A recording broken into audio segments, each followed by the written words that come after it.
तो हेलो दोस्तों, कैसे हो आप सब। आशा करता हूँ कि आप सब ठीक होंगे। अगर आपने अभी तक मेरे चैनल को सब्सक्राइब नहीं किया है तो मेरी आपसे रिक्वेस्ट है कि जल्दी से जाके सब्सक्राइब कर दो। अगर आपने इस अनीम के पहले के एपिसोड नहीं देखे हैं तो मैंने डिस्क्रिप्शन में लिंक डाल दिया, तो आप सब जाके देख लेना।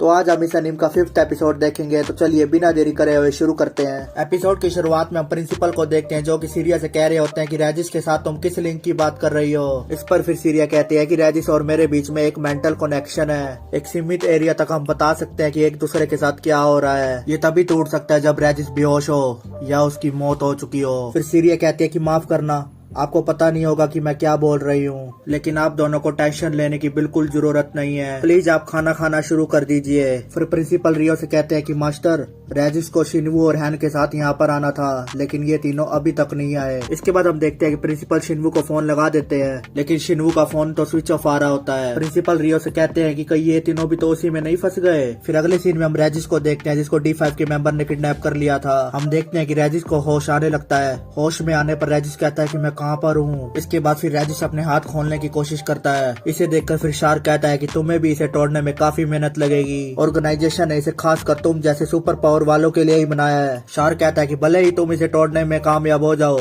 लेकिन तुम हमारे कब्जे में हो। वहाँ पर खड़े M21 को देखकर रैजिस सोचने लगता है कि इसको मिलने के बाद सब कुछ बुरा ही हो रहा है। फिर वहाँ पर कैप्टन भी आ जाता है और रैजिस को देखकर कहता है कि ये तो वही है ना। इस पर फिर शार्क कहता है कि हाँ, ये वही कमीना है। ये वही है जिसे पिछली बार M21 ने भागने में मदद की थी। फिर M21 कहने लगता है कि ये सब क्या है। इस पर फिर शार्क कहता है कि भोले बनने का नाटक मत कर, ये कमीना कोई आम बच्चा नहीं है, इसका जरूर कॉफिन से कोई कनेक्शन है। फिर शार्क M21 से कहने लगता है कि क्या तुम इसे मुझसे छुपाना चाहते थे। इस पर फिर M21 कहता है कि मैंने कहा ना, ये एक बच्चे के अलावा कुछ भी नहीं है। इसके बाद फिर रैजिस शार्क से कहने लगता है कि ओ कचरे, तेरा दिमाग काम नहीं कर रहा क्या। रैजिस कहता है कि एक मॉडिफाइड ह्यूमन की किसी की मदद करना ये कोई कारण नहीं हुआ। खैर M21, तुम बताओ क्या मैं गलत कह रहा हूँ। इसके बाद फिर हम देखते हैं कि शार्क बहुत भड़क जाता है और रैजिस से कहने लगता है कि क्या बक रहा है तू। इसके बाद हम देखते हैं कि शार्क रैजिस को इतनी जोर से लात मार देता है। तभी हम देखते हैं कि शिनवू को भी होश आने लगता है। शिनवू बोलने लगता है कि मैं कहाँ आ गया ये। अपने दोस्त हैन और रैजिस को बेहोश देखकर शिनवू पूरी तरह से कंफ्यूज हो जाता है। इसके बाद हम देखते हैं कि शार्क शिनवू को पकड़ लेता है। फिर शिनवू कहने लगता है कि तुम लोग कौन हो,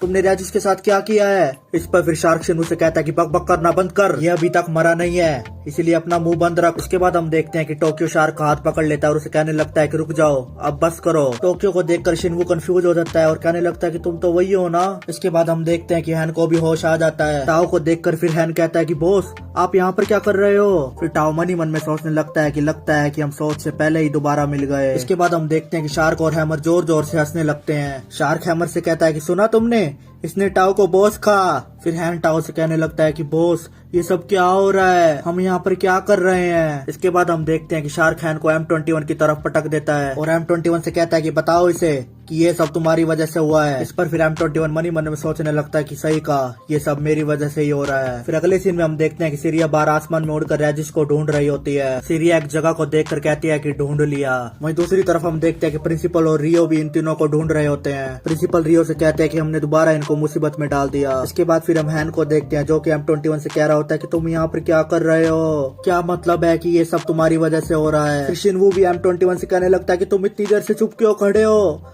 कुछ बोलो ना, क्या हो रहा है यहाँ पर। इसके बाद हम देखते हैं कि शार्क शिनवू के मुंह पर इतनी जोर से लात मार देता है। ये देखकर फिर टोक्यो शार्क से कहता है कि ये अब ज्यादा हो रहा है शार्क। शार्क M21 से कहने लगता है कि M21 हमें जानकारी दे दो, मेरे सब्र का इम्तिहान मत लो। फिर M21 कहने लगता है कि इन्हें चोट पहुंचाने से कोई फर्क नहीं पड़ेगा, मैं बस काम करते हुए इनसे कुछ ही बार मिला था और कुछ नहीं, मेरा इनके साथ कोई संबंध नहीं है। इस पर फिर शार्क कहता है कि ओ सच में, तो तुम कह रहे हो कि तुम सबका आपस में कोई संबंध नहीं है। अच्छा ऐसा है तो मैं ये मान लूं कि इन्हें मारने से तुम्हें कोई फर्क नहीं पड़ेगा। इसके बाद फिर शार्क शिनवू को जोर जोर से लात मारने लगता है। इसे देखकर फिर टाओ कहता है कि रुको शार्क, क्या हमें इन्हें मारने की सच में जरूरत है। इसके बाद फिर टोक्यो भी कहता है कि हम ड्रग्स का इस्तेमाल करके इनकी यादाश्त को मिटा सकते हैं। फिर टोक्यो कैप्टन से कहता है कि तुम बताओ सही कहा ना मैंने। इस पर फिर कैप्टन कहता है कि नहीं, हम कोई सबूत नहीं छोड़ेंगे। इसके बाद फिर शार्क टोक्यो और टाओ से कहता है कि तो तुम्हें जवाब मिल गया ना, अब साइड में हट जाओ, मैं इन सबको मार दूंगा। इसके बाद हम देखते हैं कि शार्क हैन को मारने के लिए आगे बढ़ने ही लगता है कि बीच में रैजिस आ जाता है। फिर रैजिस शार्क से कहने लगता है कि भले ही तुम्हारे पास थोड़ी ज्यादा ताकत है, लेकिन तुम अपने से कमजोर पर हमला कर रहे हो,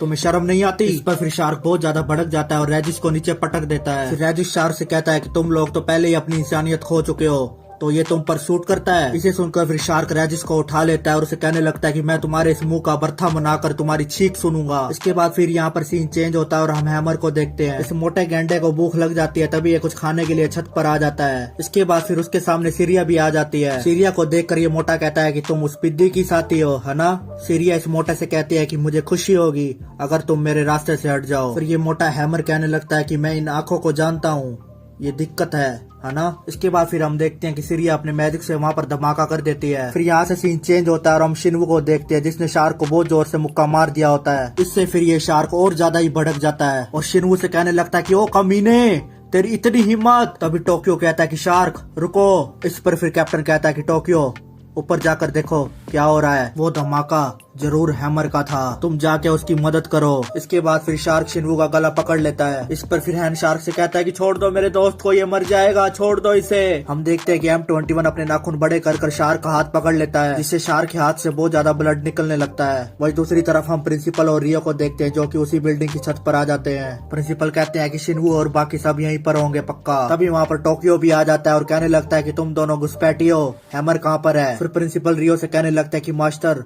आप प्लीज आगे जाइए, मैं इसे देख लेता हूँ। इसके बाद हम देखते हैं कि प्रिंसिपल अपने मैजिक से टोक्यो के ऊपर हमला कर देते हैं। इससे टोक्यो अपने आगे एक बड़ा सा बॉक्स रख देता है। इससे प्रिंसिपल टोक्यो से पूछने लगते हैं कि क्या ये बड़ा बॉक्स तुम्हारा हथियार है। इसके बाद फिर टोक्यो अपनी गन से प्रिंसिपल पर शूट करने लगता है। इससे प्रिंसिपल स्पीड से अपनी जगह बदलने लगता है, जिससे गोली उसको छू भी नहीं पाती। इससे टोक्यो कहता है कि ऐसे तो बहुत ज्यादा वक्त लग जाएगा। ये कहते ही फिर टोक्यो एक कैप्सूल को खाने लगता है। कैप्सूल को खाते ही टोक्यो बहुत ज्यादा पावरफुल हो जाता है और प्रिंसिपल से कहने लगता है कि अब मुझे सीरियस होना ही पड़ेगा। टोक्यो को देखकर प्रिंसिपल कहता है कि कैप्सूल जो कि किसी की फिजिकल एबिलिटी को बढ़ाता है ना। इससे पहले प्रिंसिपल कुछ कर पाए टोक्यो उसके पीछे गन रख देता है। वही दूसरी तरफ हम देखते हैं कि शार्क अपनी तलवार से M21 पर हमला कर देता है, जिससे M21 की छाती से बहुत ज्यादा ब्लड निकलने लगता है। इसके बाद हम देखते हैं कि रेजिस अपनी पावर से वो जंजीरें तोड़ देता है और अपने हाथ को छुड़ा लेता है। इसके बाद फिर रेजिस अपने मैजिक से शार्क के ऊपर हमला कर देता है, जिससे शार्क दूर जाके नीचे पटक जाता है। इसके बाद फिर M21 रेजिस से कहने लगता है कि तुमने बहुत देर कर दी। इस पर रेजिस कहता है कि शुक्र मनाओ कि मैंने तुम्हें बचा लिया। इसके बाद हम देखते हैं कि शार्क वो कैप्सूल खा लेता है और ताकतवर होने लगता है, लेकिन शार्क की ये ताकत रेजिस के आगे बिल्कुल भी नहीं टिक पाती और रेजिस शार्क को उठाकर दोबारा से नीचे पटक देता है। ये देखकर फिर कैप्टन भी कैप्सूल खाने लगता है और ताकतवर होने लगता है। हम देखते हैं कि कैप्टन शार्क के ऊपर ही पीछे से हमला कर देता है, जिसे देखकर रेजिस और टाओ बहुत ज्यादा कंफ्यूजन में पड़ जाते हैं। फिर शार्क कैप्टन से कहने लगता है कि कैप्टन ये क्या किया।